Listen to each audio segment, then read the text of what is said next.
대금 연주 잠시 함께 하셨고요. 또 이야기 이어가 보도록 하겠습니다. 사실 저는 근데 이야기를 나누면서 굉장히 좀 걱정이 되는 부분이라고 해야 될까요? 그 전에 이제 뭐 독립투사들이 한두 분 드나드시지 않으셨을 것 같아요. 여기서 같이 이제 합숙 면접도 하셨다고 하고. 근데 그러면 당연히 이제 일본 측의 어떤 그런 감시에서도 자유롭지 않으셨을 것 같다는 생각이 드는데, 스파이도 있었을 것 같고요.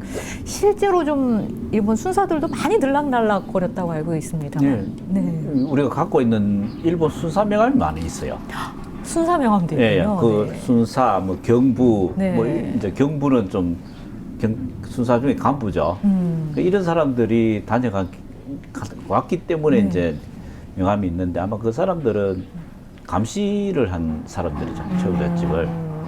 그 최부잣집은 어차피 처음부터 독립운동하는 집안으로 그 일본 입장에서는 알고 있었던 거거든요. 임시정부의 자금을 가져갔다든지 이런 것들이 있기 때문에 감시를 늘 하고 있었죠. 감시를 어떤 형태로 했을까요? 최부잣집에서 돈을 쓸 때는 뭐 일본 측의 어떤 허락을 받아야 되거나 이런 것도 있었어요. 재산을 최부잣집에는 이제 일본인들이 규정을 만들어 놓은 게, 최부잣집 같은 곳에는 이제 일본인 관리인을 두게 하고, 네. 그 다음에 재산의 처분은 관청의 허락을 받아야 된다, 이렇게 돼 있었어요. 네. 그럼 아무것도 못 하는 거죠. 그러니까요. 그러니까 찾은 게 아까 임시정부에 보내는 그 백삼무역을 만든 이유가, 팔아서 가는 건 안 되지만은 그 백삼무역을 통해서 담보로 해가 대출을 받다 보니까 그게 가능했는 거거든요. 네. 그걸 아마 안희재 선생하고 의논하셔가지고 방법을 찾은 게 전 재산을 담보를 하고 대출 받는 형식이었어요. 그 재산 처분하고 이런 거는 아예 못하는 시기였으니까 그렇게 이제 일본의 어떤 눈길을 피해가는 방법으로 예. 안희재 선생과 백삼무역의 관계를 만들어 왔군요. 그렇죠. 그 정말 가슴 아픈 이야기입니다만 이 집을 드나들었던 수사와 관련해서 굉장히 좀 안타까운 일도 있었죠. 예. 그 최완 선생 같은 경우에 이제 안타까운 일이 생기는데, 어떠냐면은 당시에 그 경주에 있는 경찰서장이 최준 선생한테 와서 이제 글을 배우러 와요. 글을 배우러 오는 게, 최준 선생은 이제 선의로 경찰서장이고 하니까 내 글 배우는 글을 가르쳐 줄 거 아닙니까? 그리고 이제 당시가 일제시대 때니까 어떻든 완전히 척을 지고 살 수는 없지 않습니까? 이쪽에서 여러 활동도 돼야 되고 하니까. 오히려 좀 가까이 지내야 또 정보도 알 수 있었을 것 같기도 합니다. 그래서 이제 글씨를 배우러 왔는 걸 글씨를 다 가르쳐 줬는데 같이 늘 배우고 얼마 동안 배웠는데, 나중에 이제 이 경찰서장이 최준 선생의 글을 모사를 한 거죠. 그걸 배우러. 그걸 배워서 임시정부에 계시는 이제 최준 선생 아우 대신 최완 선생한테 가짜 편지를 쓰는 거죠. 그래서 최완 선생이 이제 이 부모님 미독하다고 하니까 오시잖아요. 오셔가지고 잡혀서 이제 감옥 생활을, 고문을 겪다가 이제 나오셔가지고 고문 후유증으로 돌아가시거든요. 돌아가셨는데 그 상황에서 얼마나 최 선생이 그럼요.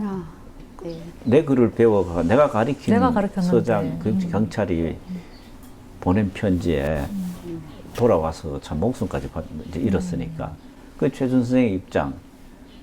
그 다음에 이제 돌아가시고 하니까 이제 아버님 11대 대신 최연식 선생 아들이 돌아가시고 나니까 얼마나 그렇겠습니까? 불과 몇 달 만에 돌아가시거든요. 아들이 이제 고문 후유증 돌아가시니까 아버지 당신도 막 얼마 있다 심적인 충격도 있으셨을 거고요. 그러면서도 있지만 그 시기부터 사실은 최부잣집의 재산이 상당히 이제 어려움을 겪죠. 왜 그러냐면은 자꾸 임시정부에 돈만 보내는 역할, 수입이 없지 않습니까? 여기 생산되는 거는 대출에는 이자 갚기도 급급하고.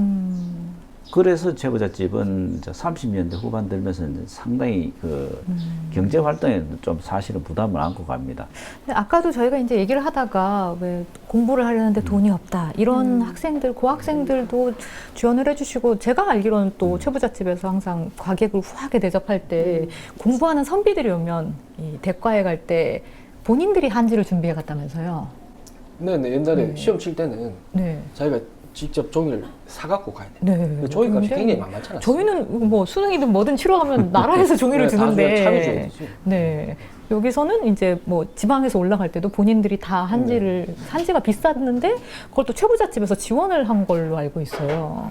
이제 저희 집안에는 여기 동네 이름이 괴밭이라는 데가 있어요. 네. 괴밭이라는 데 거기 가면은 그 한지 공장이 있었습니다. 아, 최부잣집에 그 산이 있는데 거기서 한지 공장 한지를 만들어가 이제 최고 가져오죠. 네. 그러면은 이제 뭐 조선 후기죠. 네. 과객들이 늘 항상 드나들었으니까 네.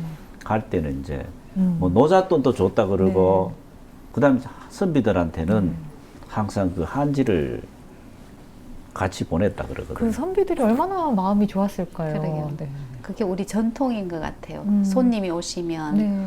뭐 후하게 음식이나 여러 가지 제공도 하지만 갈 때 차비도 주고, 그죠? 예, 그래서 사실 이웃끼리 나누는 그 예, 주는 것 자체를 네. 인정이라고 합니다. 인정. 아. 아하. 그 인정이 없다 하는 것은 사람이 이제 가고 올 때 빈손으로 아. 주고 받고 그러니까 네. 진짜 그게 인정이라고 옛날에 했거든요. 네.